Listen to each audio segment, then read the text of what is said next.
What I got, you can't buy. It resides between my eyes. Walked through the fire, came out better on the other side. See, life's like a beach if you find the sand. And right now, I'm feeling like 100 grand. You are listening to Inspired Insider with your host, Dr. Jeremy Weisz. Dr. Jeremy Weisz here, founder of InspiredInsider.com, where I talk with inspirational entrepreneurs and leaders. Today is no different. I have Jonathan Tilley of ZonGuru at ZonGuru.com. John, before I formally introduce you, I always like to point out other episodes people should check out of the podcast. Since we're kind of like in the SaaS, part of the SaaS series and also the e-commerce series, from the SaaS side, an interesting one was with one of the founders of Zapier, Wade Foster, talking about how he grew Zapier. We had one of the founders of Pipedrive talking about, again, some of the ups and downs. I think when I interviewed them, John, they were at 10,000 customers, and now I think they have over 100,000 customers. The Aweber one was interesting as well. I had the founder of Aweber on and how he grew that business. From the e-commerce side, I had our mutual friend Chad Rubin on when he had Skubana, which he has sold, and now he has Prophecy. I had James Thompson on, who actually started Prosper Show at a successful agency in the e-commerce space, and he was on Amazon, worked at Amazon too. Just impressive career. So that and many more on InspiredInsider.com. This episode is brought to you by Rise 25. At Rise 25, we help businesses give to and connect to their dream relationships and partnerships. And we do that by helping you run your podcast. We're an easy button for a company to launch and run a podcast. We do the strategy, the accountability, and the full execution. So, John, we kind of call ourselves the magic elves that run in the background and make it look easy for the hosts so they can create amazing content, create amazing relationships, and most importantly, run their business. For me, the number one thing in my life is relationships. I'm always looking at ways to give to my best relationships. And I found no better way over the past decade to profile the people and companies I most admire and share with the world what they're working on. So if you've thought about podcasting, you definitely should. If you have questions, go to rise25.com or email us support@rise25.com. I also have a bunch of free episodes. It's episodes on Inspired Insider that answers almost every question someone's asked me, John, about podcasting. So check that out. I'm excited to introduce John Tilley. He's the CEO of ZonGuru. And I want to just also thank Nick Penna for introducing us. And he's a master at partnerships, helps Hello Tax and runs Scale. And ZonGuru is a software tool set that helps e-com brands and agencies scale products on Amazon. Prior to actually launching ZonGuru in 2017, he launched and grew multiple brands on Amazon. He also spent 15 years working as a digital advertising executive as well. And so he brings all the value to e-com brands and agencies as well. A lot of agencies use the tool to manage their clients. So, John, thanks for joining me. What's up? What's up, Jeremy? Yeah, the pain and the joy of e-commerce over many years. I bring that to the table.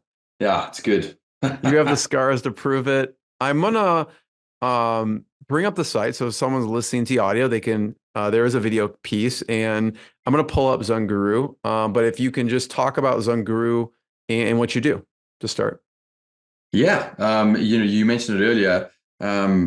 I'm the co-founder of ZonGuru. We're an operational tool set at our core focused on helping brands scale on Amazon. Over the last couple of years as well, we've focused a lot on helping agencies to help their clients scale on Amazon by using our tech. We have over 18 different tools, everything from kind of market research, market validation, niche validation, all the way through to our flagship products around SEO and keyword intelligence. We have a lot of firsts in the keyword space. I coined a phrase called contextual SEO, and really looking at not only the best keywords for listings and how to kind of find or get customers to find you, but also overlaying competitors and how they where they're strong and weak. So that was a first on our space, and we were the first to integrate with AI back in 2023 January. So over a year now, we were the first movers on the AI space, and we're still a leader in that space for sure. And then a bunch of other monitoring tools for Amazon, US, Europe, Australia, and India are the key markets. So generally, in any kind of big challenge you have on Amazon, depending on where you are in that journey, we have tech that can help you solve that problem in a better way. I do want to talk about, before we hit record, you mentioned something stuck out to me that you said, we're also creating tech specifically in features for agencies. So I want to talk about that. But first, the first version of ZonGuru, and then talk about the evolution. Because I'm sure you get a lot of feature requests all the time. In the beginning, you can only do so many things. What did the original software look like? Oh man, yeah. So this was 2016, 2017. I'd been selling on Amazon for a few years, and myself and my co-founder Adam Hudson, the phrase that kept coming into my head, and it's from my advertising days, was GIGO, garbage in, garbage out, right? And I felt that there was so much information available inside of Seller Central, but a lot of the tech out there was just not showcasing the right data in the right way. And so the idea in terms of ZonGuru was, hey, can we create, an all-in-one play on software where you could log in once and have key data at each part of your Amazon journey that would help you to solve information in the most impactful and fastest, most efficient way. So that was how we went to market. And what's the saying? The saying is, if you're not embarrassed by your first product, you've waited too long. So, we had a crazy ZonGuru guru style, cartoon character logo. The first tool was really, it had a Chrome extension and some keyword data and a dashboard was really the first iteration that we built out of India, as you do with sometimes with tech startups and bootstrapping, and took it to market and started. What were you looking to solve as a seller at that point? What were some of the specific things that you wanted in this software? Because obviously you were, in a way, scratching your own itch too. Yeah, and I think one of the main areas specifically for SMB sellers at that time was how to kind of validate a product idea. So we came up with this niche radar system, which really answers the key. It was the first really to answer the right kind of key business questions that you need to answer in order to go live with the product. So understanding demand, how much demand was there, how many people were searching for Amazon, competition. That's kind of like the niche finder piece. Exactly. Yeah. Yep. Yeah. So we came up with this. It's kind of a mnemonic that people know us by, called the Rainbow, which was the niche rating system, which gave you a kind of a rating based on, again, demand, amount of competition, profitability. It's not about turnover, it's about leftover, right? And what you can do with that profit, and then capital outlay to launch a product. So that was one of our biggest, first products, was how do we answer the right business questions in the right way so that you can make smart decisions about your product choice. So that was one of our first, areas of product. And then the second one was really around, keyword intelligence and finding the right keywords to put into your listings to get in front of customers and figuring out the best way to do that. So is that with like Keywords on Fire, Keyword Tracker, and Sales Spy? Are those kind of? Yeah, I mean, Keywords on Fire is our flagship keyword intelligence product, and then Sales Spy, Keyword Tracker. These are more monitoring tools that you use to monitor the performance of your products or your competitors, so you can get good insights, so you can optimize and improve your product further. So the original product software you had built in India. What happened next? Well, we started to get some really crazy growth. My business partner Adam Hudson started an education business called Reliable Education, actually based in Australia. That's not where I'm from. I'm from South Africa originally, but there's always a confusion on the accent. But he was having a lot of success there, really teaching people how to take advantage of the Amazon opportunity. We're talking 2015, 16, 17, 18, which was just this. There's still a massive opportunity today, but back then it was this insane opportunity where you could be from any country with any education background, and you could literally launch a product-based business that could compete with the best in the world on Amazon. And he created an education program around how to teach people to take advantage of the opportunity by actually teaching legitimate business practices about how to create an e-commerce brand, not just like this get rich quick type of scheme. So he was very successful there. And that was a good influx for us in terms of using our software. And the first iteration, I would say, of ZonGuru was just keeping up. We had built the tool. It was bootstrapped. It was breaking a hell of a lot. We spent a lot of time just fixing bugs and trying to ensure that we could keep up with the demand and the interest in our software. And that was a pretty rocky road for sure. But that was kind of the start, and the way you should, to a degree, do it, right? Is there's always mistakes and learnings there, but you've got to get rolling, get into the market, and then shift and navigate as you go. How did you meet and then decide to partner up with Adam? Well, so Adam's, he's from Australia. He had moved to Los Angeles, and I met him at a networking breakfast event called Metal. It's based in Los Angeles. I've heard of it, yeah. Yeah. Ken Rakowski is awesome,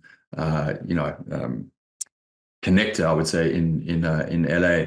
And we connected, and I immediately picked up on Adam's entrepreneurial spirit. He's a true just entrepreneurial genius. He's always done amazing things in the space. And I was at that stage where I was still in digital advertising, and I had this entrepreneurial FOMO is what I call it. I always wanted to be an entrepreneur.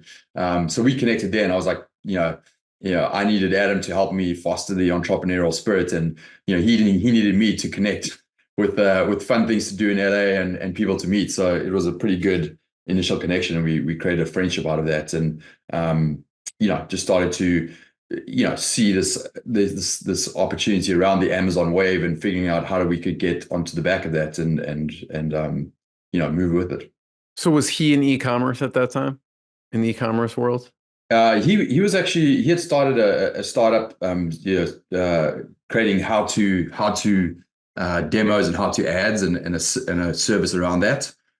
So technically e-commerce, and then actually had a product idea that he was trying to get into brick and mortar, and was facing all those obstacles, and then decided to kind of start testing on Amazon, and was blown away by the opportunity there. And that's where we kind of started, and I got involved, started selling products on Amazon, and we had masterminds up in I was staying in the Hollywood Hills at the time, and we get our friends together and look at ideas and blow them up and come up with new ones, and then just kind of start getting involved in Amazon. So that was the heyday of kind of the side hustle while we were doing a bunch of other stuff.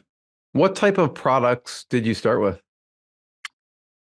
Yeah, it was funny. I got to a stage where I had 5 product ideas, and I kind of hit that wall of like, putting the pressure on which one I should launch first. And at one of those masterminds I had over a bottle of whiskey, we made a decision to move on it. And the first one was this really cool, unique, table setting pieces that I launched with. Super cool, kind of snowflake organic style designs that we had done that was really kind of craft focused and did really well. And then the second product I launched after that, which really took off as well, was a car seat cover, which at the time I had this idea around creating a quick on-off car seat cover that's was almost like a glorified towel that you could absorb sweat on, but then take it off and use it again and wash it, and almost like after yoga or whatever it was, and that did incredibly well. So those were kind of my first iterations of products on Amazon. It's really interesting. So you guys hit it off, you partner up, you have the software, you start bootstrap it, you get it created in India, you get these first features. What was a milestone, like a first milestone, whether it was a feature set or a client or customer with ZonGuru? Oh, geez. Yeah, there were many. I think the first couple of milestones, like the first 100 customers was an awesome milestone. And that literally came out of me setting up in the back of bars in Los Angeles and trying to create like the initial communities around people wanting to sell on Amazon and presenting to them and just. So you'd invite a group and invite them to a bar or some kind of happy hour and present your software. Yeah, exactly. Yeah. So that was kind of like the first initial. How would you get them there? I'm trying to remember how we did it. There was email. Was it like social media? I don't know. Social media. There was. I think Meetup.com was a driver in the initial days.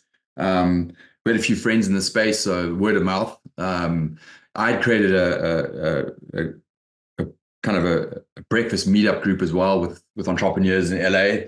Trying to foster entrepreneurial spirit, and there was a lot of word of mouth and people that they knew from that got some people in. So it was very much just it's real grassroots, like inviting people to an event, presenting. And I totally relate to this, John. When I was practicing chiropractor in Kentucky, I would have a free dinner workshop that I would give about spinal health. The way I got people there, this is almost embarrassing actually, but like I would, this is what they had us do. I would hand out free, I would stand outside of like grocery stores and other venues and hand out free dinner cards, spinal workshop dinner cards. That's how I got people to go. And then I give a talk and educate them. So you were doing it more sophisticated than I was, But I mean, even then, it wasn't really that sophisticated compared to what you can do now. But yeah, that was it was an interesting. That was my first entrepreneurial gig and startup, and Adam was a great mentor in that stage, and just going like, hey, like it's coming. We're going to get the first 50, the first 100, the first 1,000. The first X thousand. Just kind of keep going, and that's what the beauty of SaaS is if you've got a great product and you can retain them, you build on that, right? So that idea of patience and determination, I think was key in those first few days. I thought you were going to say Adam was teaching e-commerce education to a bunch of people. You offered to them and they signed on, but it wasn't that smooth. Oh, well, no, that was, because remember, he was now based in Australia. So he was creating his own community, and that was a big funnel for us, for sure. I mean, that got us our start and managed to allow us to bootstrap it with the influx of customers. So that was the biggest marketing engine for us for the first couple of years. But outside of that, in LA and what I was doing, was kind of bootstrapping. But that first 100 was definitely before the education side. That came later. And that's, started to hit us with our thousands of users and, some milestones there of going over to Australia. We had events there that, we were presenting to 4,500 people and kind of walking them through, the ideas and the passion around Amazon, right? Which I still have today. It's just it's an epic platform for anyone out there to help, scale their financial growth. Yeah. When you look back, I'm sure you got a lot of feedback over the years. What sticks out to you as a feedback from a customer that helped shape a key feature or product that you offer? Yeah, that's an interesting question. Not one specific client jumps out in terms of, hey, they directed our product. But I think, we certainly have many, many customers that have just, given us some fantastic feedback. I think, I think one of the cultural things about ZonGuru, which is important, is that from the very first day, of starting ZonGuru, I incentivized our team to become sellers, because I understood this idea that, like, in today's world, everyone's going to have a side gig, or at least, should be trying to become a business owner in some fashion. And in our space, why not become an Amazon seller?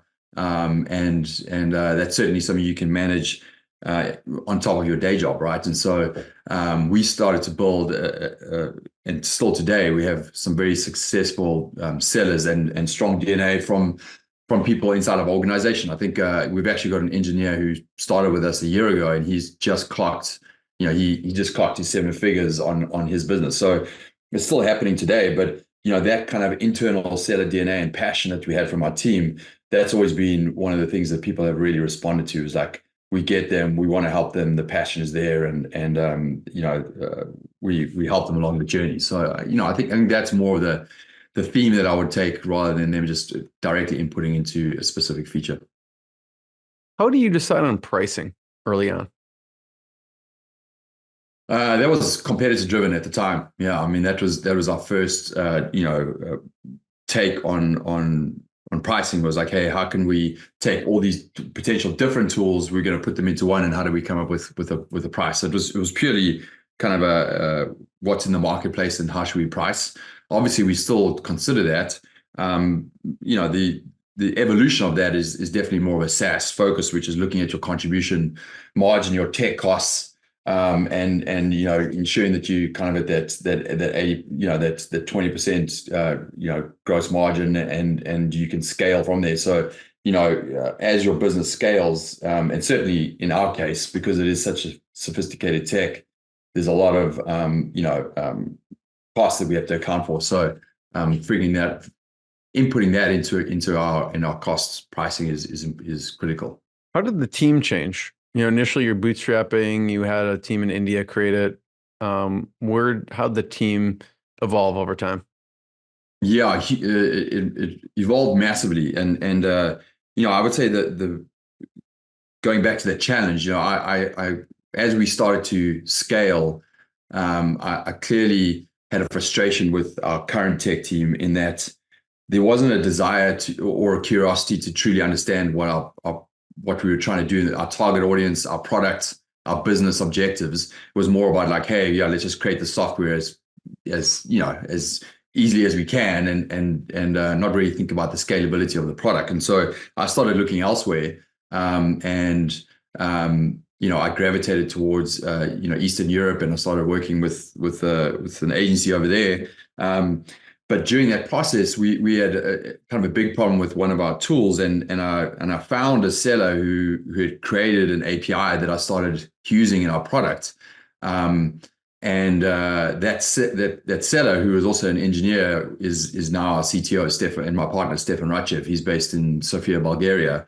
And so we just kind of started our conversations, and then it just made sense to bring him in as a partner. And that's where the magic really started to happen, because he's got a major pedigree on building enterprise tech for large companies, but he had also started his own side hustle selling on Amazon. So he clearly understood our audience, our business objectives, and the magic just started to happen there, and we built a team around that, and that was if I can give any insight into building tech, if you can create a culture around what is our strongest value, which is curiosity, and you can get your team to truly understand your product, your audience, and your business objectives, and they can want to figure that out for themselves, and then create a scalable, a solution with a vision. You've got magic and gold happening right there, and that's what we have internally inside of ZonGuru. Is a team that is always curious, is always trying to figure out how to solve things for our customers, for our tech, our industry. They are sellers themselves, and they are certainly not just trying to get there fastest with a shortcut, but something that's truly scalable, because they have an invested interest in us becoming a massive tech platform with thousands, tens of thousands of users. So, John, you find this magical unicorn, which is like a seller who's an engineer who you can have come on. At what point of the company does that happen? Like, how many years have gone by that you were working until you found this person to bring on a CTO? This was Yeah. late 2017, early 2018, around that time. So it's very early on. Yeah, I mean, So it's maybe a couple years. Couple years. I asked because I'm curious about how do you structure bringing someone as a partner, right? You're already working the business, both you and Adam are working the business for a couple years.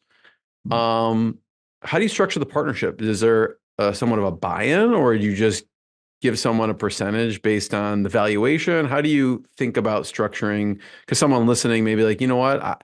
Obviously, it's a huge incentive to bring someone on. You want them to be dedicated, so making them a partner. But how did you think about the equity piece at that point? Yeah, I mean, the short answer on that is that, if you can find that unicorn and someone that can fit your business and has that expertise and technical skill, you want to bring them in.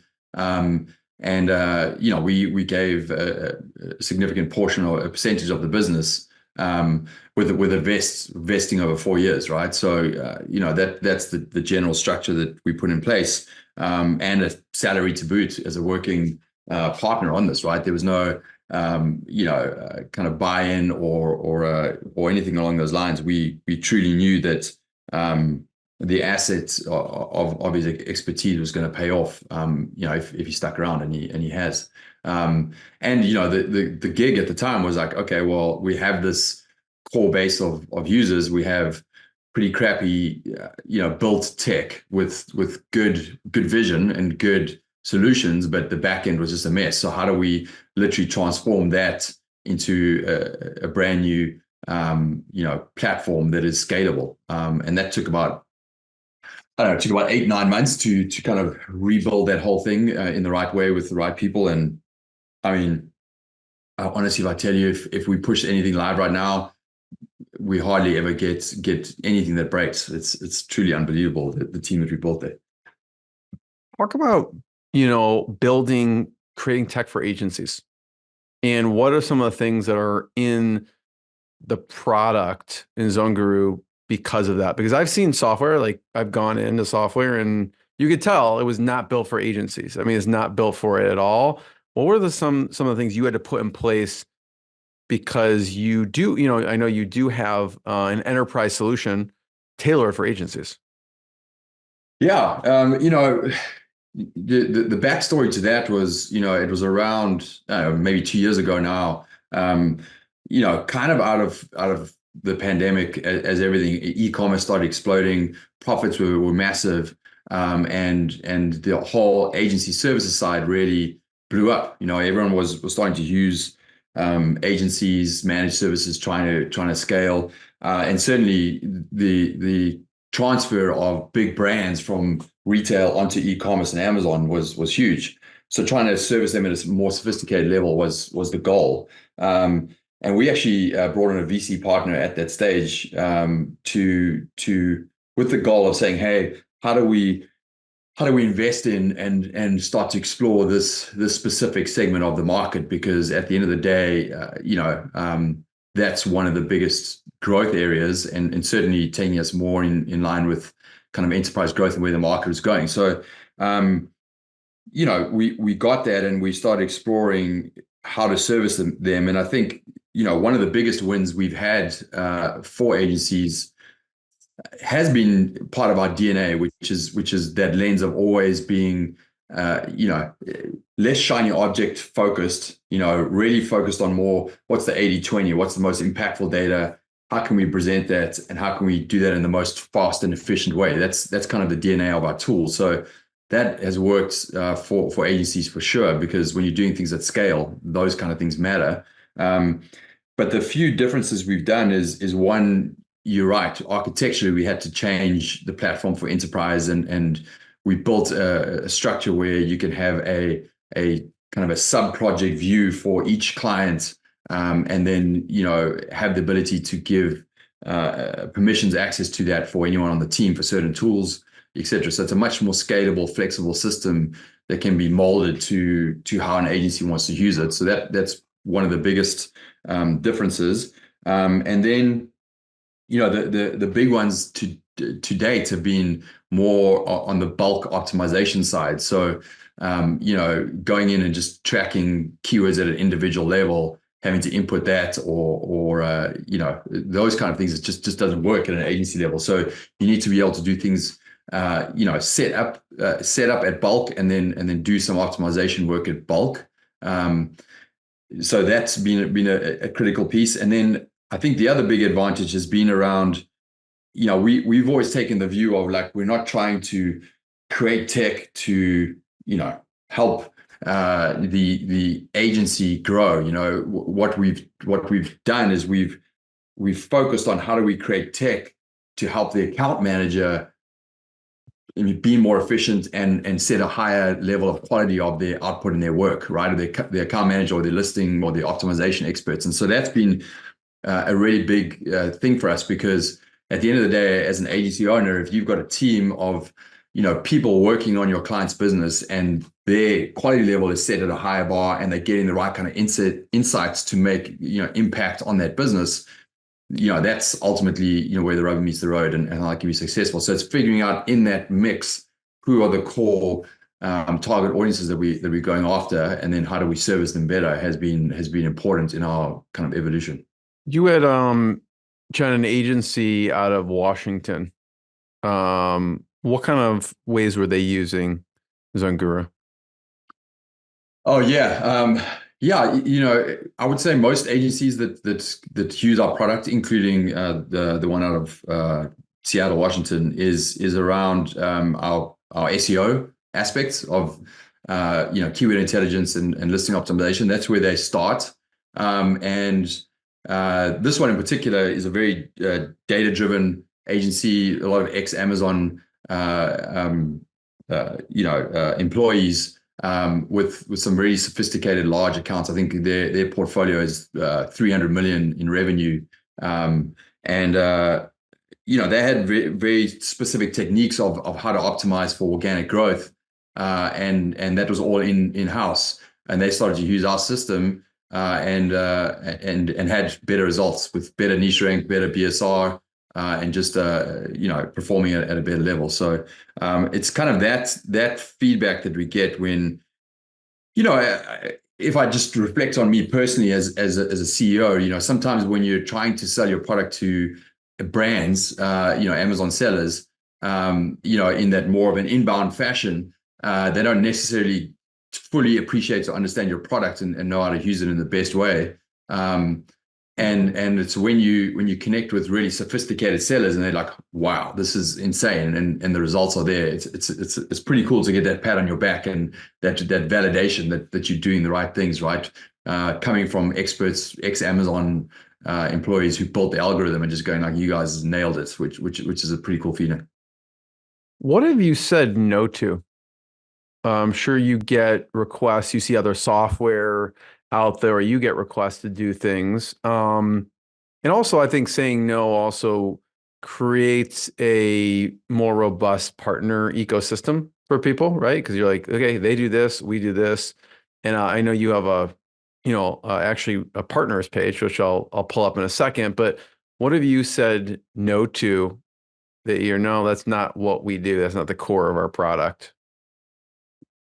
Yeah, I think that's a really interesting question, in that, our approach in going to the market was more of this all-in-one software. So in a nutshell, we said yes to quite a lot, which sometimes I'm like, hey, there's advantages to having a number of tools, but there's also a lot of advantages to being very specific in one area. So that has been a challenge for us, not only on creating tech at the highest industry level, but also in terms of marketing, right? Because you're marketing to a bunch of different areas. But But outside of that, the big things we've said no to is one has been PPC software. That was on the cards at one point, and we said no to that, just because purely I feel that that's a whole tech into itself. We've said no to very deep inventory level management software, which is another whole world. And we've also said no at this point to omnichannel. We focused specifically on Amazon globally, that's been very successful for us, and we'll hold on to that for some time. Yeah, so I'm looking. You can see I'm on the partners page, and that's kind of where I was when I look through it. That sticks out the most, right? Because the PPC piece, right? I imagined that you said no on purpose to that because that's a beast in some of those other things. Here are some of the other, you can check out zonguru.com/partners and just see some of the other, partner companies that they have on the site here. I don't know if there's anyone or company notable that has been impactful as a partner for you on this. Yeah, I think,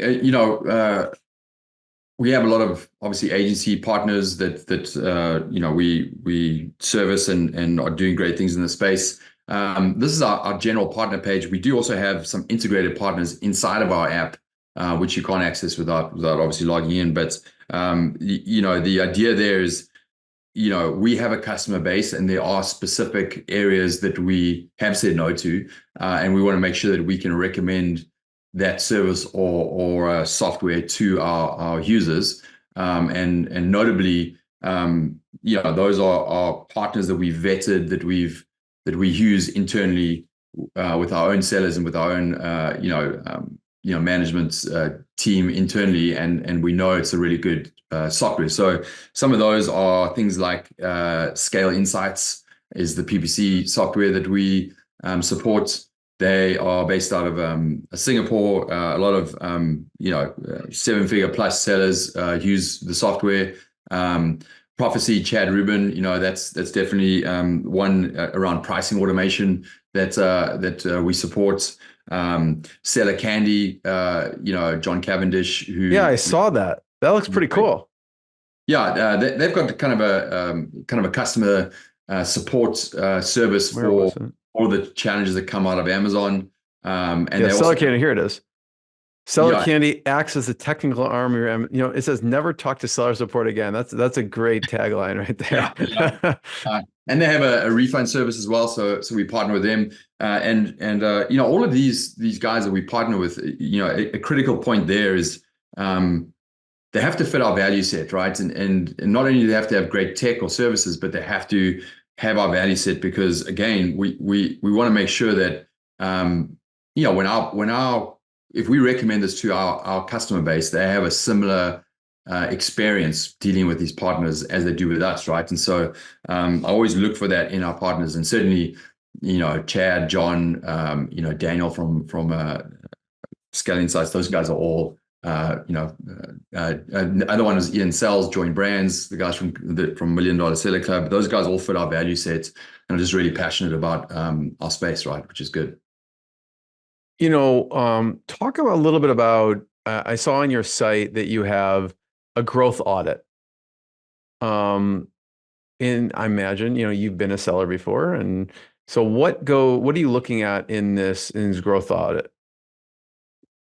This is a challenge that's come out of us talking with our kind of top brands that we connect with, and also with our agencies, which is the biggest kind of problem of 2023, which is the common theme is, hey, we might be flat in sales, or we might be growing in sales, in revenue, but the cost that has cost us to get those sales has been much higher. PPC, Amazon fees, the impact on profit has been substantial. And so this idea of the growth audit has evolved out of the brainchild of our engineers and our sellers, which is trying to understand of your products that you sell on Amazon, what is your current revenue that you're doing, and what's the obtainable TAM revenue that you can actually access that's realistic based on the keywords that you index for and where you rank for those keywords. And the idea behind the growth audit is to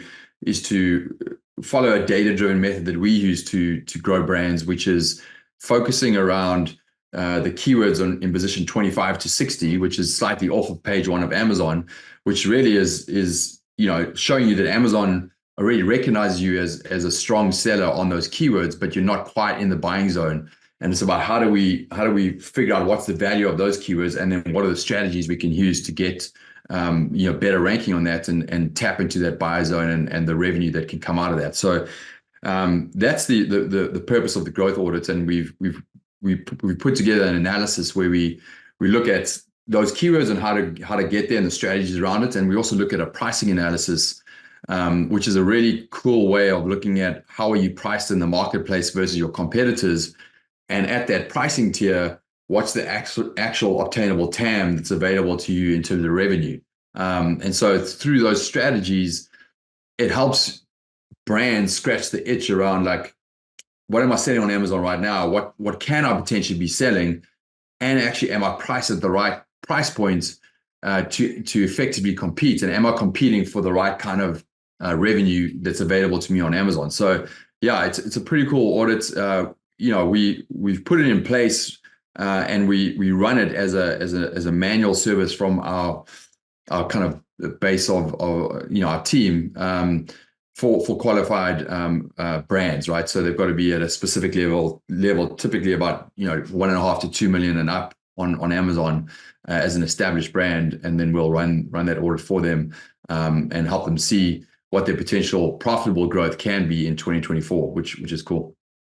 I want to talk about some resources, John. What are some of your favorite conferences in the space? Yeah, I like seller conferences, right? And what I mean by that is one that has a true DNA of sellers. And you go there and you just all of a sudden connect like-minded, in a like-minded way with others there, and they get you, and we all know the space. And the one that really stands out for me is AMZ Innovate in New York. I went to it last year, and there's so many conferences that are out there, but and they've evolved. Prosper is obviously still a well-known one, but that's evolved. It's more of like a services industry way of connecting, which has lost a little bit of that seller DNA that it originally had. But AMZ Innovate and the guys from MDS that are a big supporter of that was awesome. And so I'll continue to go to that one. That's we have another one, the European Seller Conference, which has a very similar DNA, which will be happening in Prague, I think, this year, which we're attending. That comes out of the Orange Click guys, who are always a good supporter of ours. So those are two that just pop front and center. But it was just going to those and just hearing stories from true brands that have absolutely scaled a beast on Amazon as one of their channels, not their only channel, but just being a reminder of how good of an opportunity e-commerce is, and specifically Amazon in terms of scaling a proper brand. It's just a good reminder and insane to see. It's just awesome. John, I have one last question. Before I ask it, I just want to point people to check out ZonGuru.com, ZonGuru.com, to learn more. And like you talked about, there is something on the homepage actually that they can check out if they're interested, and if they qualify for the growth audit, like you said, they can click on that. My last question is just, as far as, it could be books, some of your favorite from a business perspective that you learned from. It could be mentors that you learned certain lessons from. What are some, it could be books or mentors that you could share with us that people can learn more about? Yeah, the one that comes to mind, I would say right now is the EOS system around traction and the OKR system, which came out of Google. The objectives and key results. We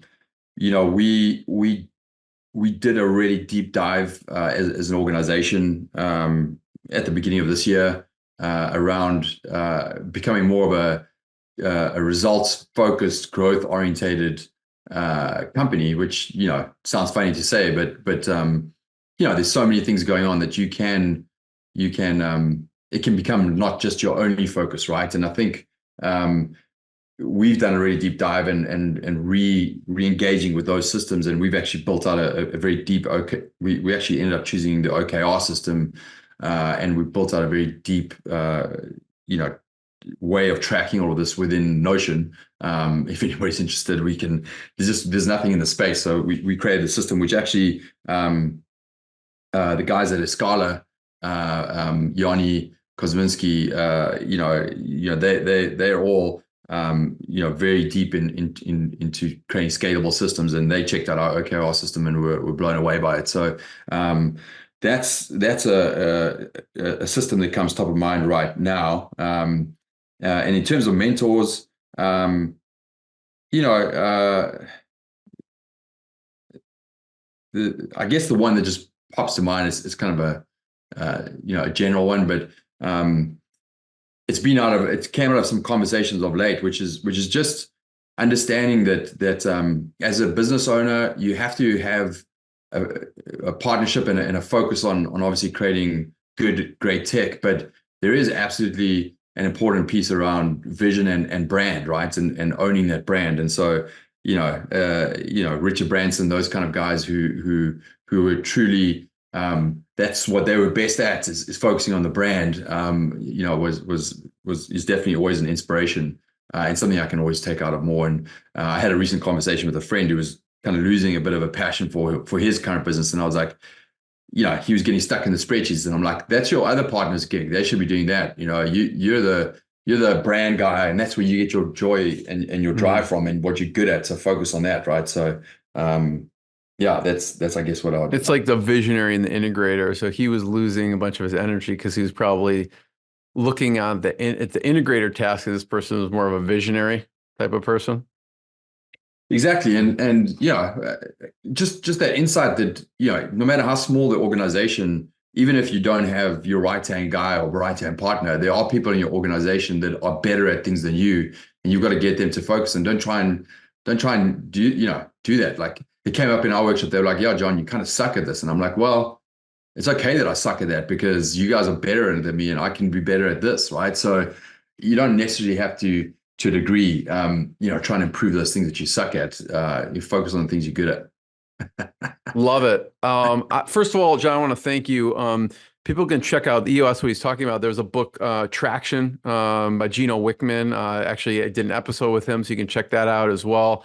And then one of the other books that's popular that John mentioned is Measure What Matters with John Doerr. They can check that out too. But John, thanks so much, everyone. We'll see you next time. Yeah, thanks. It was amazing. What I got, you can't buy. It resides between my eyes. Walked through the fire, came out better on the other side. See, life's like a beach if you find the sand. And right now, I feel like $100 grand.